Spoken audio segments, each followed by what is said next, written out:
Hey guys, what's up? Nick here once again, and today we're going to be going over 5 tips for better battery life and the best performance for your Steam Deck. So let's get right into it.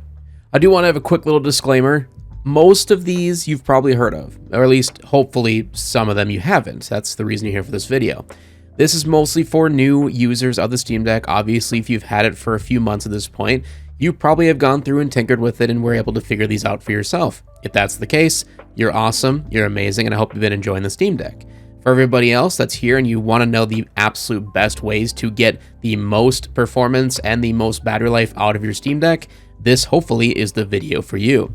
If you've gone through all 5 of my tips and there's something that maybe I didn't even go over and there's something you want to give to everybody in the comment section below for anybody who's looking for more tips and tricks on how to get better battery life or better performance, let us know in the comment section below. I absolutely love this community and I love everybody helping each other out with their Steam Decks. So yeah, with that, let's jump into the first tip. So for the first tip, we're actually going to be checking out Resident Evil Village. This is one of the more graphically intensive games I have on my Steam Deck, and it runs just fine. And on average with these settings, I get around 3 to 3.5 hours of gameplay before I have to recharge the Steam Deck. And to do that, the first tip that we're going to go over is lower the in-game resolution to 720p. Make sure to set all your game settings to medium, or you can sometimes set it to high. And make sure you're using FSR scaling up to level 5.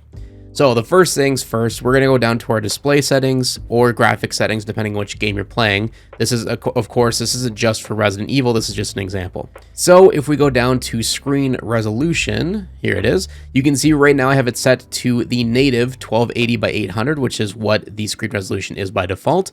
And we're going to lower that down to 720p. Right away, depending on which game you're using, you may notice a drastic difference in the texture quality, not only for the text, but also for any background images you may see. Or if you jump right into the game, you're definitely going to see a pretty big significant change in the detail overall. So to help combat that, what I stated before is we're going to change it to FSR scaling. So we're going to click the menu button, we're going to go down to performance, make sure this is set to advanced view just by clicking on that. And I like to set these per game profiles, mainly because I don't want it to change for every single thing on my Steam Deck. And we're gonna go all the way down here to scaling filter. And we're gonna set this up to FSR at sharpness level 5. And what this is gonna do is essentially it's going to scale the image to be a little bit brighter, a little bit cleaner, and a little bit sharper to basically make 720p look hopefully just as good as the 800p that it was by default. So I'm gonna show you 2 examples here. The first one's going to be at the native 800 resolution, and then the second is going to be at the 720p with FSR scaling. So this is with the native 800p resolution without FSR scaling. This is Resident Evil 8 using the third person mode. I know the quality isn't perfect, being that it's coming from my above camera. I wish I could record it straight from the Steam Deck, but for right now we are just using the overhead camera. But I hope you can kind of tell the amount of detail that we're seeing here. I'm running the game, honestly, at pretty much high specs at this point, but there are times when I do lower it down to medium if I ever want to get the most out of my battery life. But for the most part, I do run it at pretty high settings. And here's a close-up of a gravestone here, just to get a quick example between the 800 resolution. And this is the 720 resolution with the FSR upscaling at level 5. So hopefully you can see a little bit of a difference, or maybe you don't. And if that's the case, honestly, at that point, I just recommend running it at 720p because you're going to get much better battery life and you're going to get better performance in the long run. And now moving on to my second tip is going to be use adaptive brightness. So obviously by default, you can always go into the settings here and you can adjust the brightness to what you'd prefer. If you like it super dim, or if you're out and about and you need the ultimate amount of brightness to see your screen, turn it all the way up. But some people don't realize that there actually is a way to get automatic brightness to go. So essentially it will use the ambient light sensor that's built into the display to essentially scan your surroundings and know which amount of brightness is utilized or needed for its current lighting situation. In order to do that, we're going to go to the Steam button, go down to settings, go down to display, and you can see enable adaptive brightness. I believe by default this is actually turned off. A lot of people don't realize this, and you want to turn that on, and from that point on it will automatically set your brightness depending on your current lighting conditions, and for the most part will actually in essence save you battery life, because there will be instances where I've realized, oh man, my brightness is super high right now and I'm in a really dark area. There's no need for this. And I've been using it like this for the past 30 minutes, and that could have saved a ton of battery life. So that is a cool little tip that I think everybody needs to know. And going on to the third tip is to turn off your game rumble or your system haptics, or both. So in order to do that, we're going to click the options menu and we're going to go down to settings, go all the way down, and you'll see an area that says game rumble. Now, because I have a Bluetooth controller connected to it, I actually cannot turn off the system haptics. But if you are not using a Bluetooth controller, you're just using the scheme on the system itself, you'll see another option right below it that says system haptics. And essentially the differences between those is a system haptics will enable the touchpad to vibrate whenever you're using it, or for certain button presses, depending on if you're using desktop mode. So it's a more intuitive experience, and to be honest, it's very rare whenever I do use the haptic system in the device itself for the system, so I recommend just leaving that off to save battery life. But if you like the feeling of the trackpad and stuff, then you can leave that on. However, the one I do highly recommend leaving off is game rumble. Main reason for that is because if you're not using a Bluetooth controller, if you're using just the system itself, the haptic engine in this is so weak as it is, it really doesn't add anything to the experience. And if anything, it just kind of muddles it and it gets in the way. So I recommend turn that off, because that will be a huge battery life saver in the long run. And moving on to my fourth tip, we're going to be looking at 2K23. Now, this isn't the most graphically intensive game that you could put on the handheld, but it is a good showcase at being able to change the frames per second in order to get better battery life. So we're going to go into our video settings. As you can see, we are running at 720p, just like we were doing with Resident Evil. We're going to go down to our vertical sync, and we want to make sure VSync is turned on, which will give you a static 60 frames a second. And then we're going to open our menu button. We're going to go over to our performance level. I'm going to turn this up just so we can see the GPU, CPU usage, battery usage, all that good stuff. So we'll get that running. And now that we're in game, we're actually going to go over to our performance area, and we're also going to turn on half rate shading. This applies a variable rate shading to save on power. It looks like just turning on that half shading setting boosts us up to 3 hours and 27 minutes of projected playtime at 92% at the moment. So watch, if we turn that off again, it'll dip back down. I think it was rating us at about 2.5 hours. So it's still going down, as you can see. So we're running it at a 60 FPS limit with a 60 Hertz refresh rate. No other settings are turned on. Scaling filter is on linear, but we're gonna leave half shading turned on. And we're gonna see the performance here.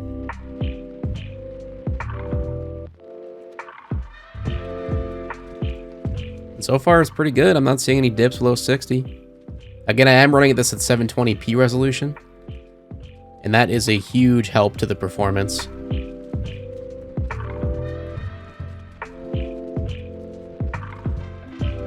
And again, if we did want to see it a little bit better looking, we can turn the FSR scaling up to 5.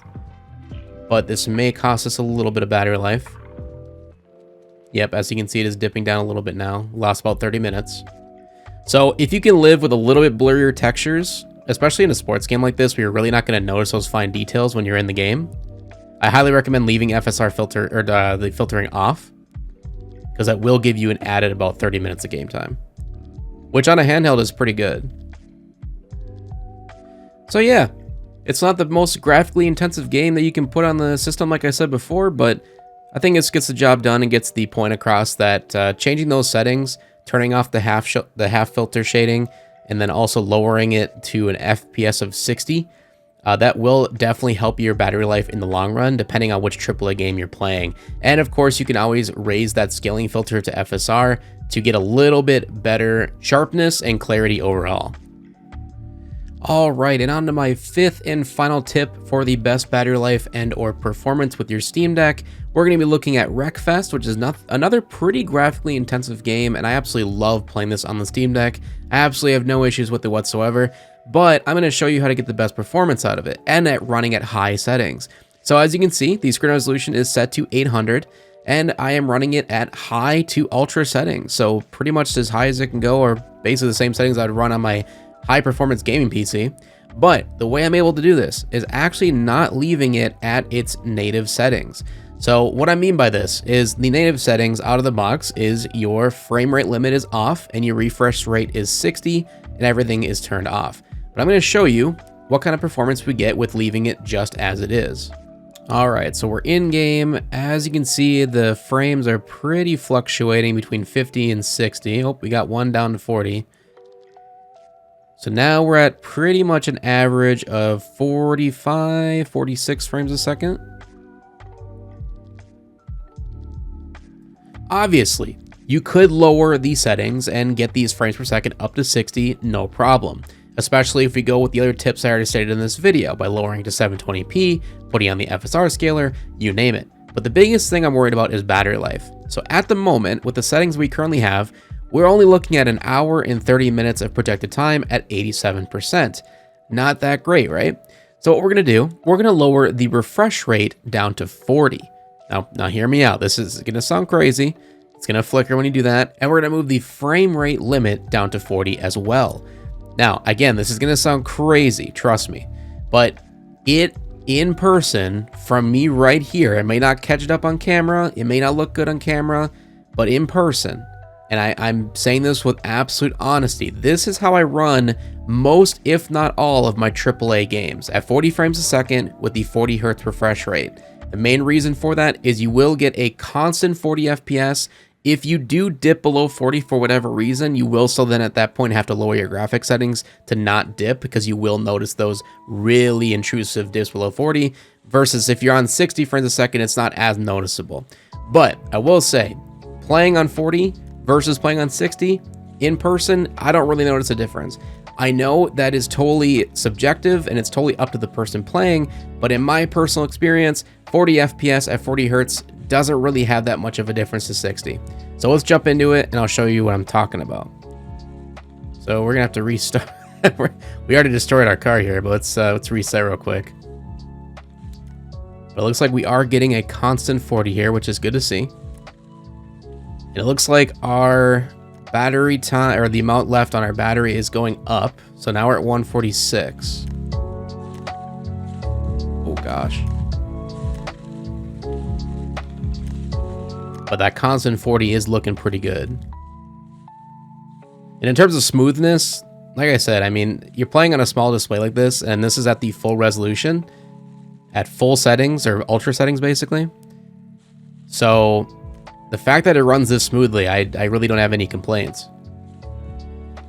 And this is, of course, going to get you better battery life than running it at full settings with 60 FPS.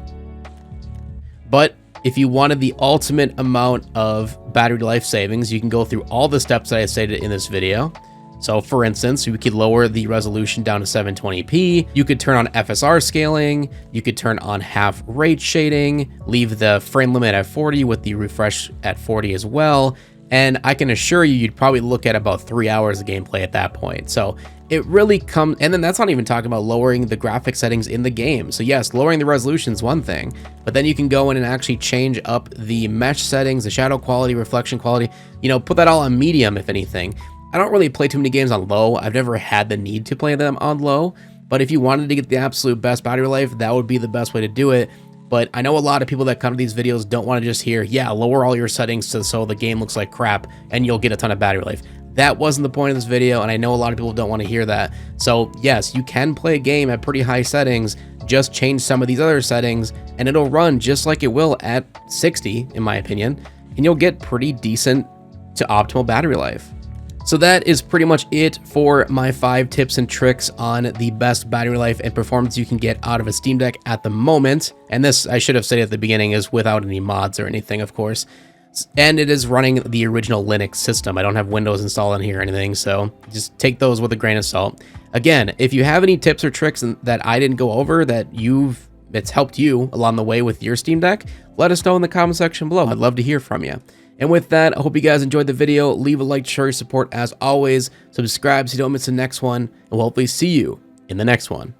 Peace out. Hey guys, Nick here again. Just wanted to really quick give a huge shout out to my members. That's Bacon Spaceman, Vinny Severiman, and Thrasher the Black Stallion. Thank you guys so much for your amazing support on the channel. It does truly help. And if you would like to be shown at the end of every new upload, just like these fine gentlemen here, just join the memberships right below every new video. You can click the little join button there, and for as little as $1, that's right, $1, you can join the Vicarious crowd and help support the channel for all new content. So with that, thank you guys so much for all the love and support. Hope you have a lovely day, and we'll see you in the next one. Peace.